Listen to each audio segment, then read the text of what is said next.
Hello, എൻ്റെ ഫേസിൽ നിങ്ങൾക്കൊരു ഗ്ലോ ഫീൽ ചെയ്യുന്നുണ്ടോ? ഞാൻ ഏതെങ്കിലും ഒരു പ്രൊഡക്റ്റ് വാങ്ങി ഉപയോഗിച്ചതിന് ശേഷം മാത്രമേ അതിനെക്കുറിച്ച് അഭിപ്രായം പറയാറുള്ളൂ. ഞാൻ അങ്ങനെ അടുത്തൊരു സ്ട്രോബ് ക്രീം വാങ്ങിച്ചായിരുന്നു. ഞാൻ കൂടുതലായിട്ട് മേക്കപ്പ് മുഖത്ത് യൂസ് ചെയ്യുന്ന ഒരാളല്ല. അതായത് ഞാൻ ഉദ്ദേശിച്ചത് ഒരു സാധാ ക്രീമൊക്കെ യൂസ് ചെയ്യുന്നത് പോലെയല്ല. ഫൗണ്ടേഷൻ അങ്ങനെയുള്ള കാര്യങ്ങളൊന്നും യൂസ് ചെയ്യാത്ത ആളാണ് ഞാൻ. അതിനകത്ത് ജസ്റ്റ് അപ്ലൈ ചെയ്തിരിക്കുന്നത് ഞാൻ പണ്ട് മുതൽ ഉപയോഗിച്ചിരുന്ന വൈറ്റോൻ്റെ ക്രീമോ ഓർ പൗഡർ ലിപ്സ്റ്റിക്ക് മാത്രം യൂസ് ചെയ്തിട്ടുള്ളൊരു ഫോട്ടോയാണ് കേട്ടോ ഇത്.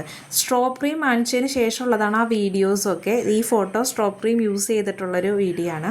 അപ്പോൾ ഞാൻ വാങ്ങിച്ചത് ഫേസസ് കാനഡയുടെ ഗോൾഡൻ ഷെയ്ഡ് ആയിട്ടുള്ള ഈ സ്ട്രോബ് ക്രീമാണ് കേട്ടോ. പേഴ്സണലി എനിക്കിത് ഭയങ്കര ഇഷ്ടമായി. ഞാൻ എൻ്റെ ഫേസിൽ ഒരു മോയ്സ്ചറൈസർ പോലും അപ്ലൈ ചെയ്യാത്ത ആളാണ്. പക്ഷെ ഞാൻ ഈ സ്ട്രോബ് ക്രീം മാത്രം അപ്ലൈ ചെയ്തിട്ടുള്ള വീഡിയോസാണ് കേട്ടോ. അത് വേറെ ഒന്നും ഞാൻ യൂസ് ചെയ്തിട്ടില്ല. ലിപ്സ്റ്റിക്കും ഈ സ്ട്രോബ് ക്രീമും മാത്രം യൂസ് ചെയ്തിട്ടുള്ളൂ കേട്ടോ. അപ്പോൾ ഇത് നിങ്ങൾ മേടിക്കാൻ നോക്കിയിരിക്കുന്നവരാണെങ്കിൽ ഉറപ്പായിട്ടും പർച്ചേസ് ചെയ്തോളൂ. എനിക്കിത് യൂസ്ഫുള്ളായിട്ട് തോന്നി. പിന്നെ വാങ്ങിക്കുമ്പോൾ നിങ്ങളുടെ സ്കിൻ ടോൺ അനുസരിച്ച് ഇതിൻ്റെ ഷെയ്ഡ് നോക്കി വാങ്ങിക്കണം കേട്ടോ.